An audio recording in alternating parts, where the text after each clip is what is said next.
दोस्तों, आज मैं आपको जो कहानी सुनाने जा रही हूँ, ये कहानी है माँ के जादुई लहंगे की। तो चलिए दोस्तों, देखते हैं आज की ये कहानी। चंदनपुर नाम के गांव में कोमल नाम की एक लड़की अपनी माँ और पिता के साथ रहती थी। कोमल, महेश और संगीता तीनों एक साथ में हंसी खुशी से रहते थे। महेश ज्यादातर शहर में ही रहता था, क्योंकि महेश शहर में एक 5 स्टार होटल में सिक्योरिटी गार्ड का काम करता था। एक दिन महेश 1-2 दिन के लिए अपने परिवार से मिलने के लिए गांव आता है और आते वक्त कोमल के लिए एक सुंदर सा तोहफा लेकर आता है और उससे कहता है, कोमल बेटा, ये लो तुम्हारा तोहफा। गिफ्ट पाकर कोमल बहुत खुश होती है। Oh wow! थैंक यू पापा, थैंक यू वेरी मच। और 2 दिन के बाद महेश फिर से शहर चला जाता है और कोमल और संगीता भी अच्छे से रहती हैं। लेकिन एक दिन अचानक संगीता बेहोश होकर गिर जाती है और उसे हॉस्पिटल में भर्ती करवाया जाता है। फिर जब महेश को इस बात का पता चलता है, तो महेश तुरंत ही गांव में आता है, जहां पर डॉक्टर उससे कहती है, देखिए महेश जी, पेशेंट के पास बहुत कम वक्त है। उनकी बीमारी का हमारे पास कोई भी इलाज नहीं है। ये एक अनजान बीमारी है और इसके ऊपर अभी तक कोई भी दवा नहीं बनी है। इसलिए अच्छा होगा कि आप ज्यादा से ज्यादा अपनी वाइफ के साथ समय बिताइए। ये सुनकर तो मानो महेश के पैरों तले जैसे जमीन ही खिसक गई हो। फिर महेश एक कोने में खड़ा होकर बहुत रोता है। फिर महेश और कोमल संगीता को लेकर घर आ जाती हैं और महेश उसकी अच्छे से देखभाल करने लगता है। कोमल भी महेश के साथ मिलकर अपनी माँ की देखभाल करती है। लेकिन फिर एक दिन, अरे बेटा कोमल, तुम आज से वापस स्कूल जाओ। मैं हूँ ना, मैं तुम्हारी माँ की अच्छे से देखभाल कर लूँगा। अच्छा ठीक है पापा। उसके बाद कोमल जाकर अच्छे से तैयार हो जाती है और स्कूल चली जाती है। वो स्कूल में खूब मन लगाकर पढ़ाई करती है। लेकिन कोमल के स्कूल से लौटते ही उसने देखा कि उसके पापा उसकी माँ के पास बैठकर रो रहे हैं। और फिर, पापा क्या हुआ? आप क्यों रो रहे हो इतना? माँ तो ठीक है ना पापा? कोमल, तुम्हारी माँ हमें छोड़कर चली गई बेटा। ये सुनते ही कोमल भी जोर जोर से रोने लग जाती है। संगीता की मौत के बाद कुछ दिन बीत गए। फिर महेश के कुछ रिश्तेदार उसे समझाते हैं कि कोमल अभी छोटी है, तो उसे इस उम्र में माँ की जरूरत है, इसलिए तुम्हें दूसरी शादी कर लेनी चाहिए। फिर अपने रिश्तेदारों के बार बार समझाने पर महेश दूसरी शादी कर लेता है। महेश की दूसरी पत्नी का नाम चंदा था। चंदा एक बहुत ही अच्छी औरत थी। चंदा के पहले पति की एक कार एक्सीडेंट में मौत हो गई थी और चंदा की भी कोमल की उम्र की ही एक लड़की थी, जिसका नाम हिमांशी था। शादी के कुछ दिनों बाद ही महेश वापस शहर चला जाता है और अब घर में कोमल, चंदा और हिमांशी ही थी। चंदा अपनी दोनों बेटियों की अच्छे से देखभाल करने लगती है और तीनों एक साथ खुशी से रहती हैं। कोमल को कभी भी नहीं लगा कि चंदा उसकी सौतेली माँ है। इधर चंदा ने भी कभी भी कोमल को सौतेली होने का एहसास नहीं करवाया। वो अपनी दोनों बेटियों को बराबर प्यार करती थी। लेकिन फिर एक दिन चंदा को महेश का कॉल आता है।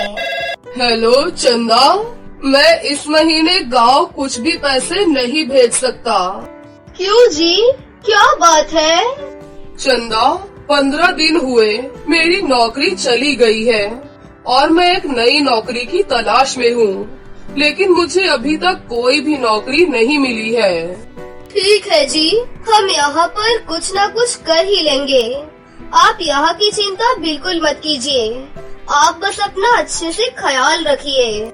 ठीक है चंदा, अब मैं फोन रखता हूँ। और फिर चंदा उस दिन ये सोचती है कि क्या किया जाए।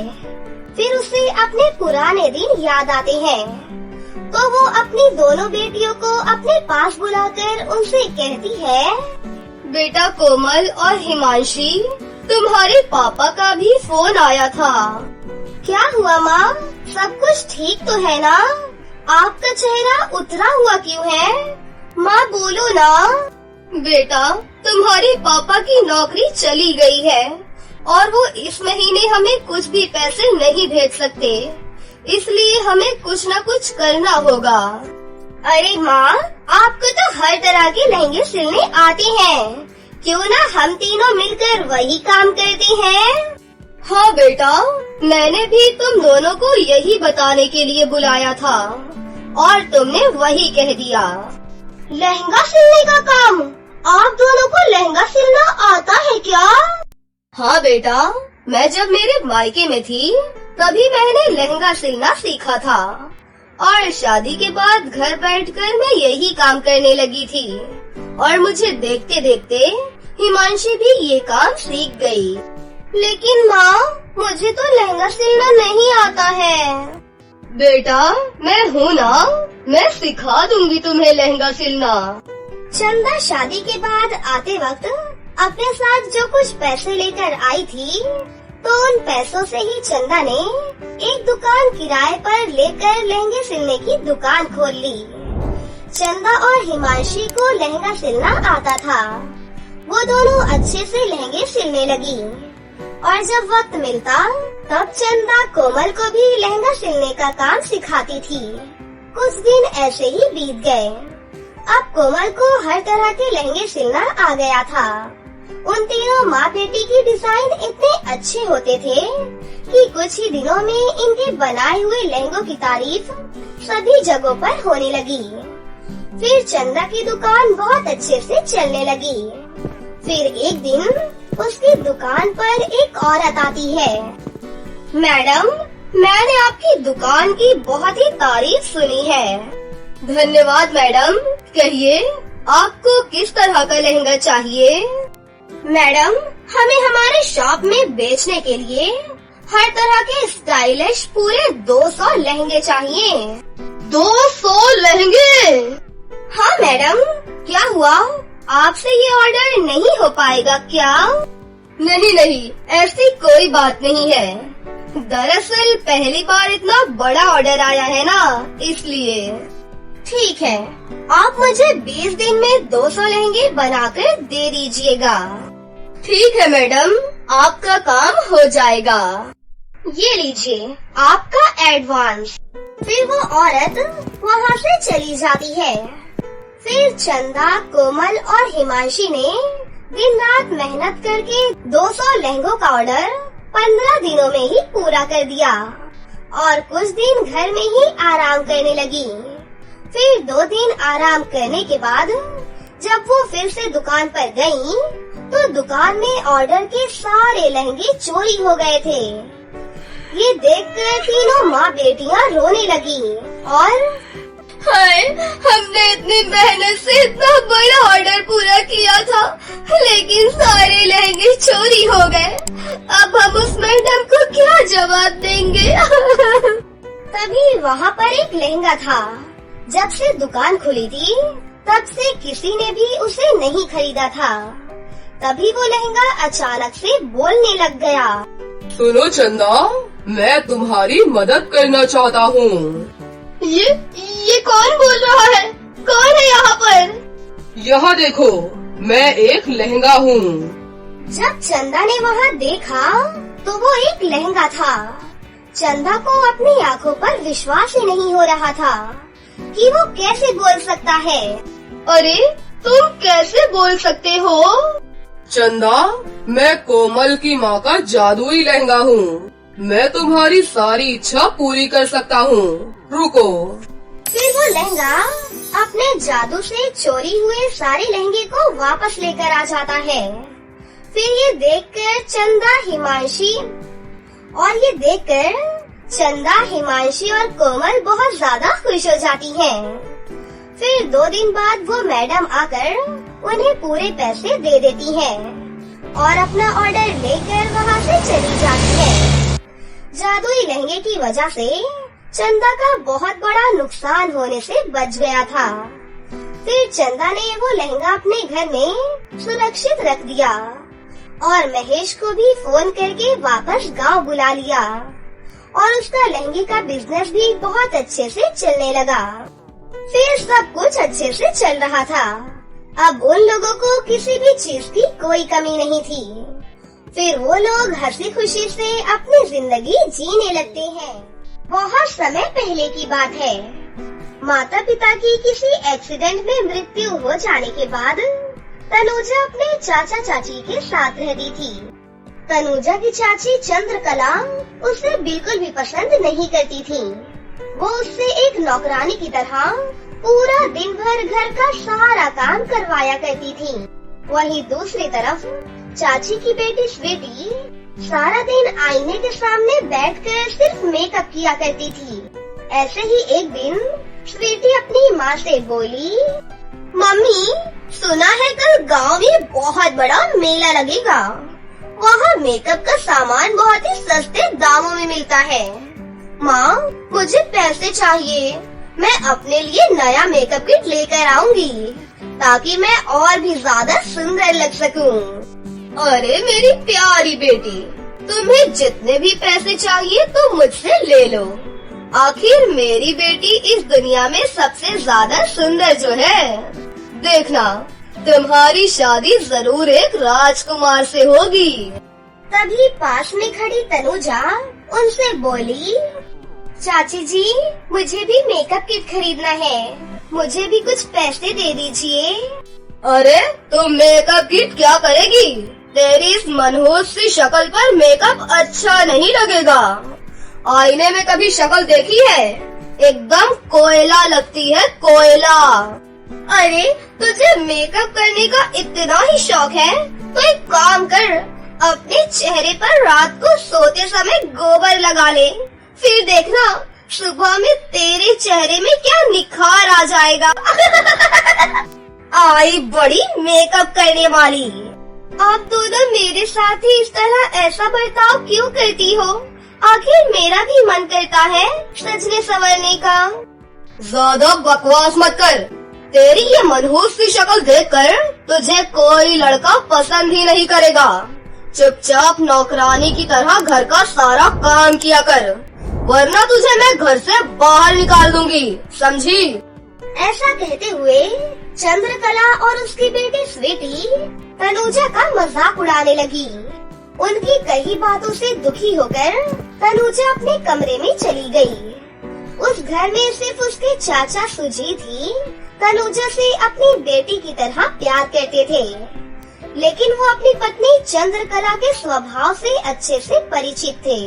घर में लड़ाई झगड़ा ना हो इस वजह से वो कुछ भी नहीं बोलते थे। ऐसे ही दिन बीत रहे थे। एक दिन तनुजा अपनी चाची चंद्रकला के तानों से दुखी होकर रोते हुए जंगल की ओर चल पड़ी। तभी उसे वहाँ पर एक पेड़ दिखाई दिया और वो उस पेड़ के नीचे बैठ गई और बोली, काश मेरे माता पिता आज जिंदा होते तो मेरी इस तरह डॉक्टरों जैसी हालत नहीं होती। आप दोनों मुझे छोड़कर क्यों चले गए? अगर आपने मुझे भी अपने पास बुला लिया होता तो कितना अच्छा होता। मैं तंग आ चुकी हूँ इन सब चीजों से, अब मुझसे और सहा नहीं जाता। भगवान जी आप सुन रहे हैं ना, आप कुछ करते क्यों नहीं हैं? तभी उसने वहाँ पर 2 लकड़हारों को देखा। वो दोनों लकड़हारे एक बड़े से पेड़ को काटने जा रहे थे। ये देखते ही तनुजा दौड़ते हुए उनके पास गई और उनसे बोली, रुक जाओ, तुम इस गांव के तो नहीं लगते, तो तुम हमारे जंगल में क्या कर रहे हो? और ये हरे भरे पेड़ को काटना अच्छी बात नहीं होती है। ए लड़की, तेरी हिम्मत कैसे हुई हमें रोकने की? हट जा हमारे रास्ते से, नहीं तो अच्छा नहीं होगा। हम लोग यहाँ से रोजाना पेड़ काट कर ले जाते हैं, समझी? चल निकल यहाँ से। नहीं, मैं नहीं हटूंगी। अच्छा होगा कि तुम दोनों यहाँ से चले जाओ। हट जा लड़की और हमें हमारा काम करने दे। लगता है तुम दोनों ऐसे नहीं मानोगे। मैं अभी शोर मचाकर गांव वालों को इकट्ठा कर लेती हूँ। ये कहकर तनुजा जोर जोर से मदद के लिए पुकारने लगी। तनुजा की आवाज सुनकर कुछ ही देर में गांव के कुछ लोग इकट्ठे हो गए। गांव वालों को आता देख लकड़हारे वहाँ से भाग खड़े हुए, लेकिन वो दोनों लकड़हारे ज्यादा दूर नहीं भाग पाए और गांव वालों के हत्थे चढ़ गए। फिर गांव वालों ने मिलकर उन दोनों की खूब धुलाई की। इधर तनुजा कुछ देर पेड़ के नीचे बैठने के बाद वहाँ से जाने लगी। तभी उसे किसी की आवाज सुनाई देने लगी। तुम्हारा बहुत बहुत धन्यवाद। हाँ, अरे ये आवाज कहाँ से आ रही है? इधर देखो तनुजा, मैं बोल रहा हूँ, जिस पेड़ को तुमने काटने से बचाया। क्या तुम बोल सकती हो? हाँ, तुमने मेरी जान बचाई है। इसके बदले तुम मुझसे एक कोई भी इच्छा मांग सकती हो। मैं सुंदर नहीं हूँ, पर मुझे भी बाकी लड़कियों की तरह मेकअप करने का बहुत मन करता है। क्या तुम मुझे एक मेकअप किट दे सकते हो? हाँ जरूर, क्यों नहीं। ये लो, ये एक जादुई मेकअप किट है। इसे लगाते ही तुम बहुत ही सुंदर दिखने लगोगी। क्या सच में? तुम्हारा बहुत बहुत धन्यवाद। ये कहते हुए तनुजा ने खुशी से उस पेड़ को गले से लगा लिया। तभी वो पेड़ एक सुंदर से राजकुमार में बदल गया। ये देख तनुजा हक्की बक्की रह गई। तभी वो राजकुमार बोला, डरो नहीं मुझसे तनुजा। दरअसल मैं पड़ोसी राज्य का एक राजकुमार था। मैंने अपने घमंड के कारण एक तपस्वी मुनि का अपमान किया था। फिर मुनि ने क्रोध में आकर मुझे श्राप दे दिया। तभी से मैं एक पेड़ में बदल गया। उन्होंने ये भी कहा था कि अगर कोई नेक लड़की आकर तुम्हारी मदद करेगी और तुम्हें गले से लगाएगी तो तुम्हारा श्राप टूट जाएगा और फिर से तुम एक इंसान बन जाओगे। तनुजा, आज मुझे तुम्हारी वजह से ही दोबारा अपना असली रूप मिल पाया है। चलो, तुम मेरे साथ मेरे महल चलो। राजकुमार के बार बार कहने पर तनुजा उसके साथ महल चलने के लिए तैयार हो गई। महल पहुंचते ही तनुजा को अपनी आंखों पर विश्वास ही नहीं हो रहा था। उसे लग रहा था कि कहीं वो कोई सपना तो नहीं देख रही। राजकुमार ने तनुजा को रहने के लिए एक बहुत बड़ा सा कमरा दिया। साथ ही जादुई मेकअप किट लगाने से तनुजा बहुत ही सुंदर दिखने लगी। इधर जब ये बात उसकी चाची चंद्रकला और उसकी बेटी स्वीटी को पता चली तो वो दोनों जल उठी। फिर वो दोनों तनुजा को लेने के लिए महल पहुंची। क्यों रे, तेरी हिम्मत कैसे हुई इस महल में रहने की? जल्दी से घर चल, नहीं तो मार मार के तेरा भरता बना दूंगी। इस महल में रहने का हक सिर्फ मेरी बेटी का है। यहाँ तेरे जैसी नौकरानी की कोई जगह नहीं है। हाँ माँ, इसकी हिम्मत तो देखो, नौकरानी चली महल की महारानी बनने। इतने में वहाँ पर राजकुमार आ गया और बोला, तुम दोनों लालची माँ बेटी, तुमसे तनुजा की खुशी देखी नहीं जाती। तुम दोनों यहाँ से चली जाओ, नहीं तो मैं अपने सैनिकों से कहकर तुम्हें जेल में डलवा दूंगा। जेल में डालने की बात सुनकर दोनों माँ बेटी बहुत घबरा गयीं और जल्दी से वहाँ रफू चक्कर हो गयी। इधर जादुई मेकअप किट इस्तेमाल करके तनुजा धीरे धीरे और भी ज्यादा सुंदर दिखने लगी। फिर एक दिन राजकुमार ने तनुजा से अपने दिल की बात कही और उसके सामने शादी का प्रस्ताव रखा। तनुजा ने राजकुमार का प्रस्ताव स्वीकार कर लिया। फिर धूमधाम से तनुजा की राजकुमार के साथ शादी हो गई और वो उस राज्य की महारानी बन गई। फिर तनुजा खुशी खुशी अपने सपनों के राजकुमार के साथ रहने लगी।